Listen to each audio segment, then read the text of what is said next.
tal? Buenas noches. Y la Feria del Libro ya pasó, pero nosotros hoy vamos a tener una noche de libros aquí en Colores Primarios. Saben, los que nos ven, que bueno, cada tanto nos gusta presentar cuando aparecen algunas publicaciones que nos interesan, como en este caso.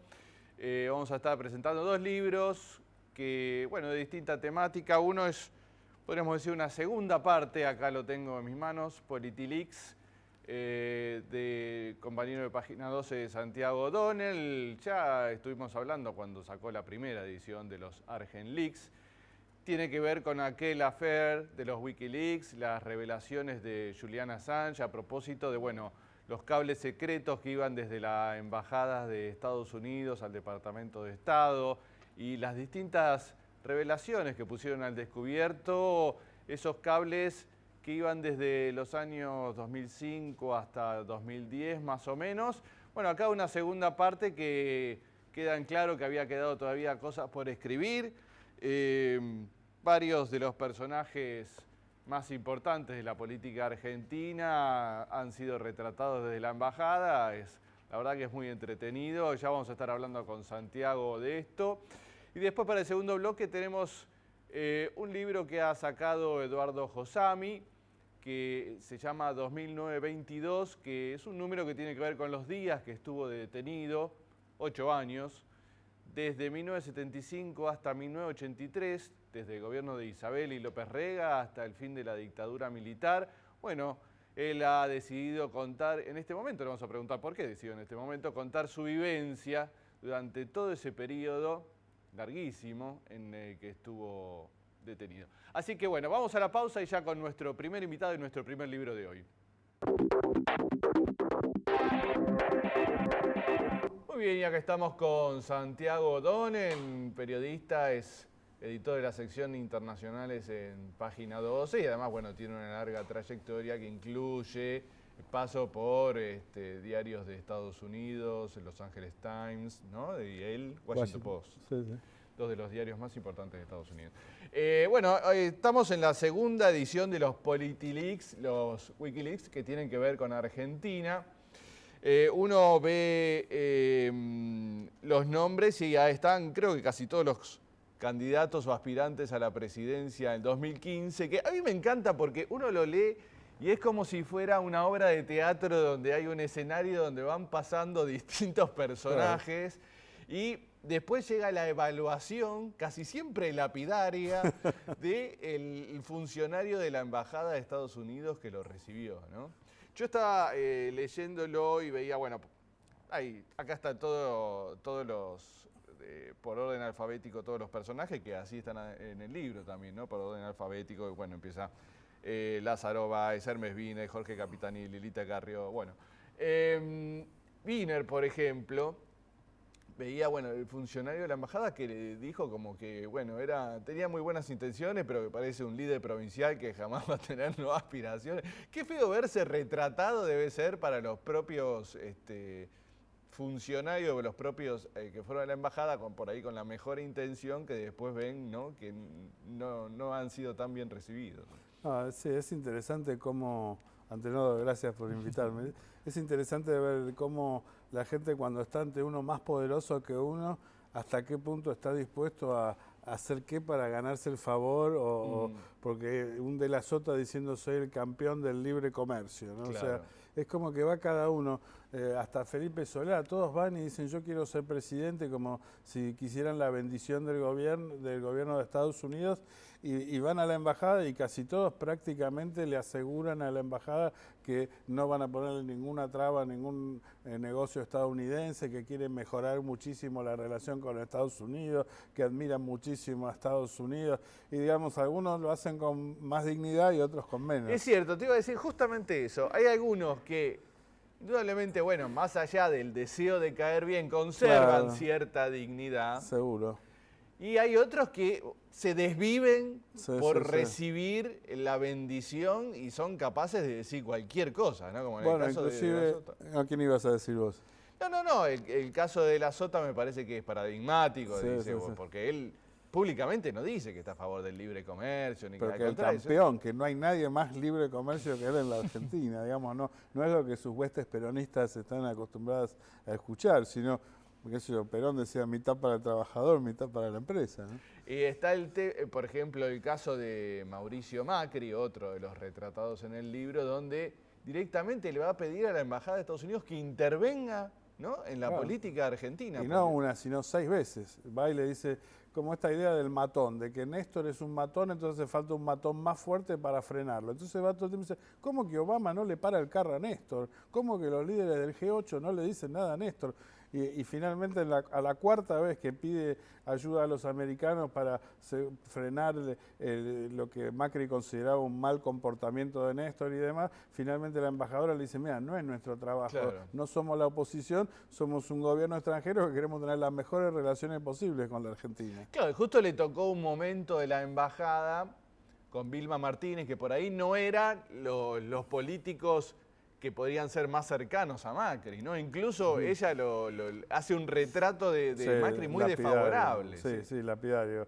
Ella sí, es una embajadora interesante, por ejemplo, es protagonista de la famosa comida en la CGT con Moyano, que es otro capítulo del libro, donde parece, siempre digo, Braden y Perón se estarían revolviendo en las tumbas del Festival de Amor, que es ese asado en Azopardo. Pero lo interesante es la conclusión, como decís. Bueno, dice, este tipo Moyano va a seguir, esto es 2 años antes de que se pasara a la oposición, va a seguir con los Kirchner mientras le pueda sacar todo lo que le pueda sacar. Y cuando el gobierno no le quede un mango, se va a pasar a la oposición. Mira vos, la lucidez, ¿no?, que La vieron tenía, bastante bien. se dio cuenta. Bueno, a veces un observador externo tiene posibilidades de hacer lo que, ¿no? Y eso es lo interesante de este libro, que los tipos que lo escriben, digamos, no tienen un interés en la interna argentina. Entonces la cuentan como la ven y muchas veces lo que los personajes argentinos pensaron que iba a ser secreto se conoce a través de estos cables, ¿no?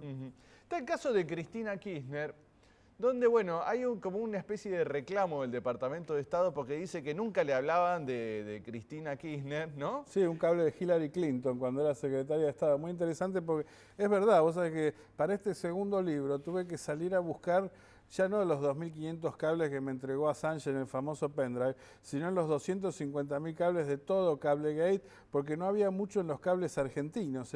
Es interesante, la embajada estaba convencida hasta último momento de que Kirchner iba a ir por la reelección y no le prestaba mucha atención a Cristina. Entonces aparecieron cables interesantes en otras embajadas donde opiniones de Bachelet o de Pedro Aznar, de José María Aznar, no de Pedro. De Pedro no, sería raro. Charlie Alberti sí tenemos. De Charlie Alberti tenés, sí. Pero no de Pedro. Y bueno, y distintas personas del mundo, digamos, opinando, porque nunca fue un tema de mucho interés para la embajada la figura de la presidenta. Y lo de Bachelet no es muy favorable, ¿no? No. Esa opinión sobre esa de Cristina. que ella es bastante cabeza dura, ¿no? Es un poco lo que dicen. Sí, en general las opiniones de los mandatarios extranjeros no son muy buenas. Después, bueno, está el caso, me llamó la atención lo del Papa, ¿no? Porque hay una crítica a Bergoglio que no es la acostumbrada. Hay una crítica a propósito de la situación de von Bernich, recordemos es un sacerdote muy implicado en la represión, que la embajada lo critica porque Bergoglio no lo sancionó, ¿no? Claro, sí, ese es muy interesante. Y cuestiona su autoridad moral, nada menos, ¿no?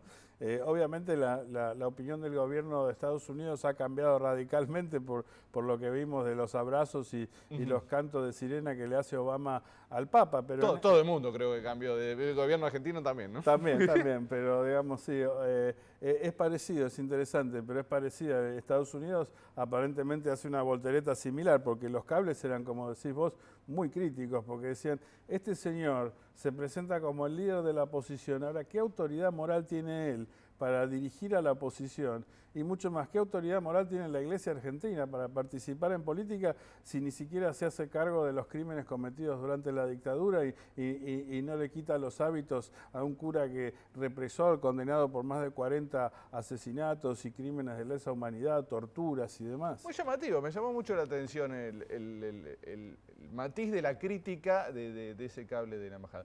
Ahora, vos acá en este libro está completo aquella ya legendaria, podríamos decir, entrevista tuviste con Assange, Sí, ¿no? mi segunda entrevista, que fue mucho más importante que la primera, estuvimos como 3 horas hablando, realmente, pero no para... Primero, yo quería entender qué había detrás de esta, porque lo que hizo es espectacular y cambió el periodismo, pero ¿por qué lo hizo? Y cuáles son, digamos, si estos son cables choreados, digamos, ¿cuál es su defensa ética de por qué se los afanó?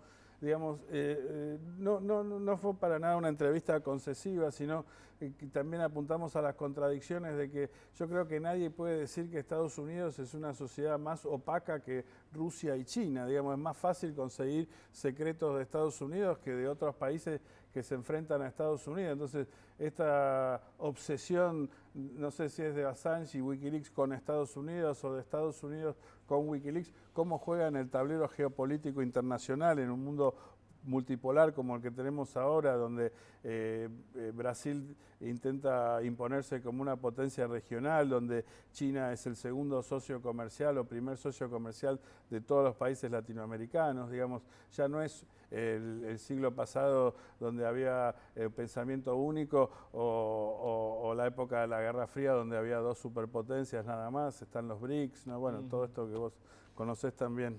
Muy bien, la segunda edición de PolitiLeaks, tercera ya creo que no habrá. Ahora hay que esperar. Snowden hasta ahora no ha dicho nada a propósito de Argentina. No sabemos si hay algo. Hay algo. No, te puedo asegurar que hay algo. He hablado con Snowden, no con Snowden, pero he hablado con gente cercana a Snowden.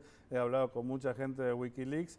Él tiró esta semana, por ejemplo, algo sobre Bahamas, ¿no? que espiaban a Centroamérica desde Bahamas y se llevó sin la autorización del país. Se llevó muchos cables, ha dicho más de una vez, y no solo a mí, que tiene cables de Argentina.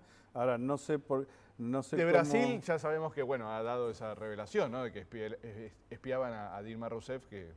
Bueno, así es, y me parece que están dosificando, por eso digo que hay una delgada línea, que es un poco lo que trato de indagar en el libro, la delgada línea entre lo que es la diplomacia y lo que es el espionaje, y también por otra parte entre lo que es el periodismo y lo que es el terrorismo, porque digamos, si uno revela secretos de Estado es acusado de terrorista. Terrorista, sí. Bueno, de hecho, tanto Assange como Snowden están como encapsulados, ¿no? En una situación muy, muy especial. Bueno, muchas gracias Santiago O'Donnell por estar aquí. No, muchas gracias, Fernando. Nosotros vamos a la pausa y seguimos.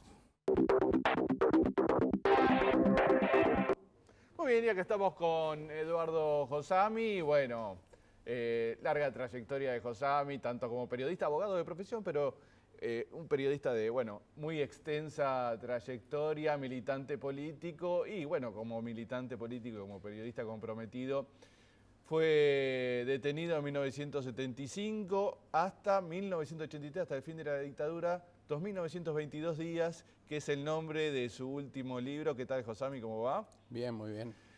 Y la primera pregunta que surge, lo decía al principio, es ¿por qué ahora, después de tantos años, décadas, decidiste escribir este libro, ¿no? Tan personal, tan particular? Bueno, se me ocurre que por 2 razones. Nunca lo pensé tan claramente, simplemente uno sintió que en un momento había que escribirlo.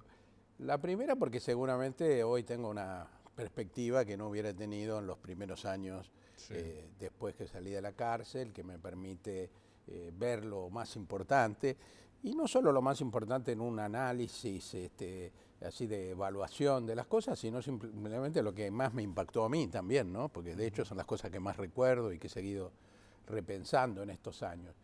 Y en segundo lugar, porque creo que había una prioridad para quienes estuvimos presos durante la dictadura, que era la de la justicia.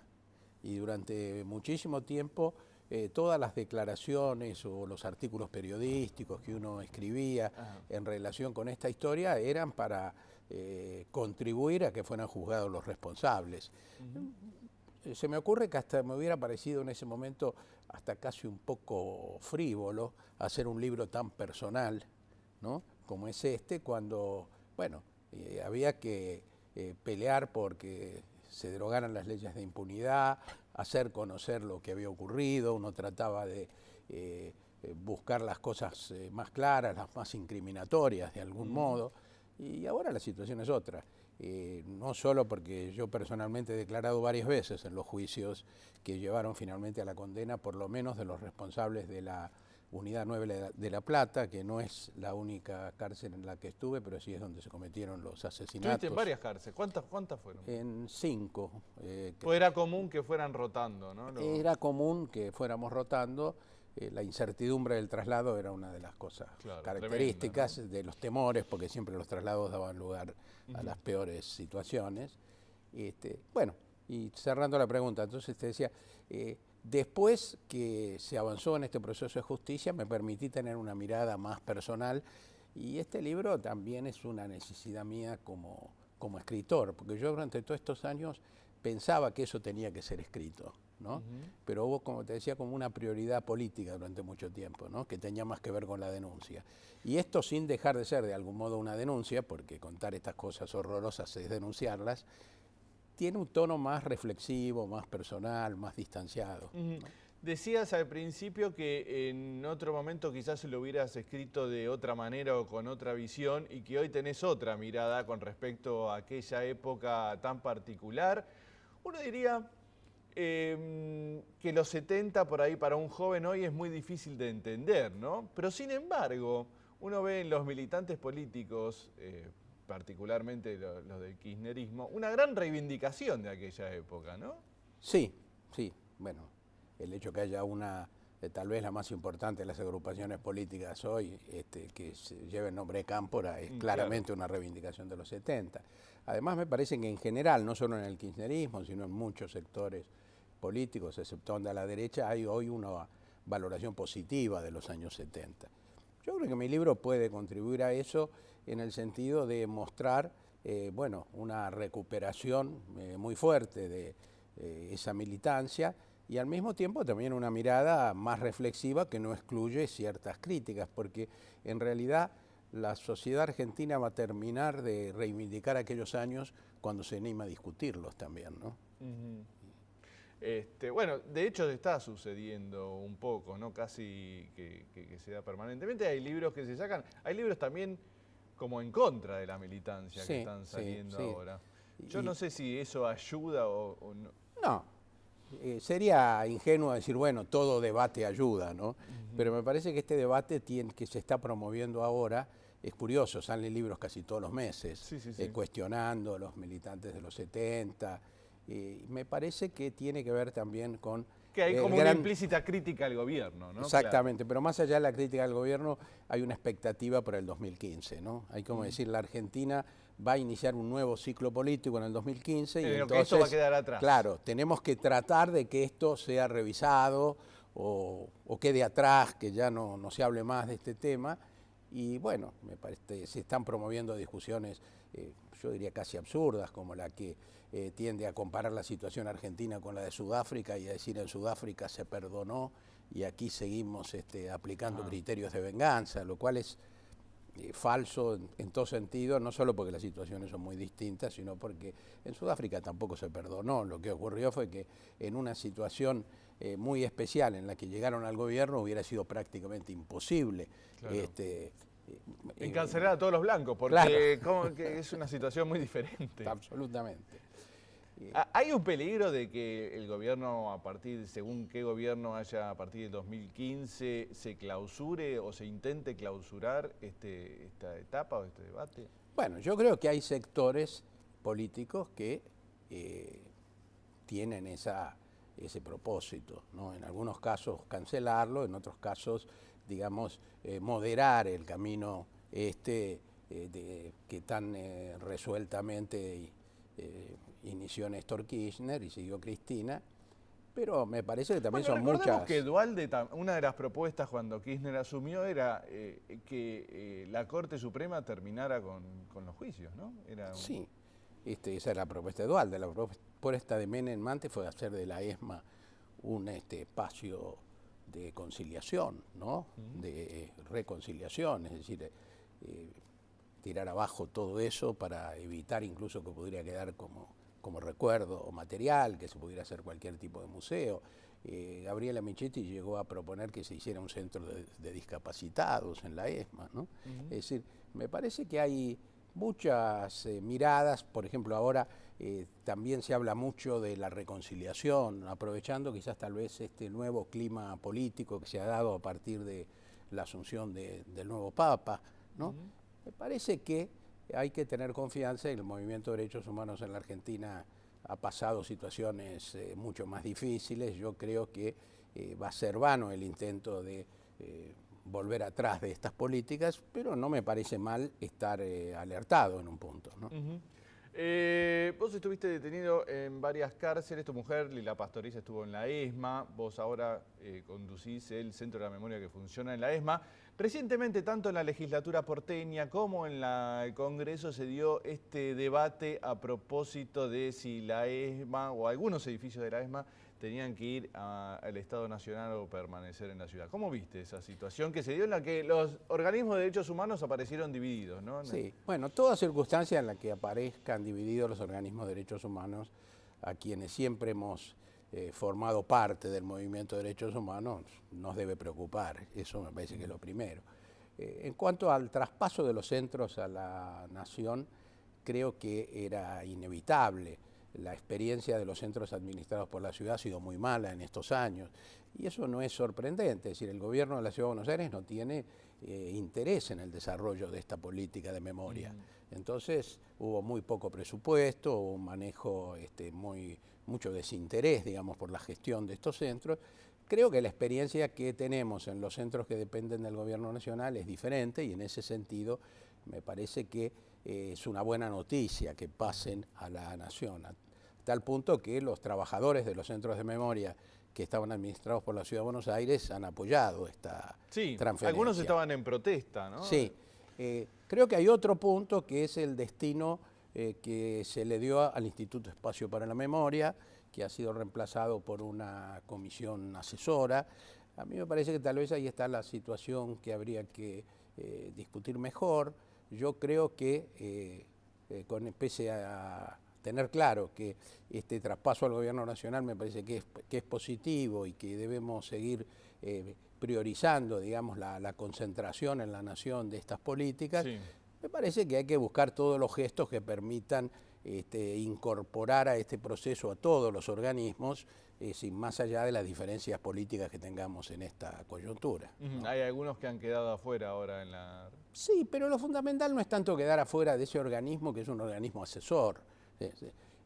Me parece que, insisto, pensando en el 2015, en una nueva coyuntura política que se viene, es más importante que nunca que las políticas de derechos humanos sean vistas como políticas de Estado y que tengamos el apoyo y el concurso y la participación no solo del kirchnerismo, sino de todos los sectores que puedan coincidir con estas propuestas. Muy bien, Eduardo Josami, 2922, entonces es el libro que narra los días que pasó detenido, los años, 8 años detenido Josami durante la dictadura militar. Muchas gracias por estar aquí. No, gracias por la invitación. Nosotros nos despedimos. Chau, hasta el viernes que viene.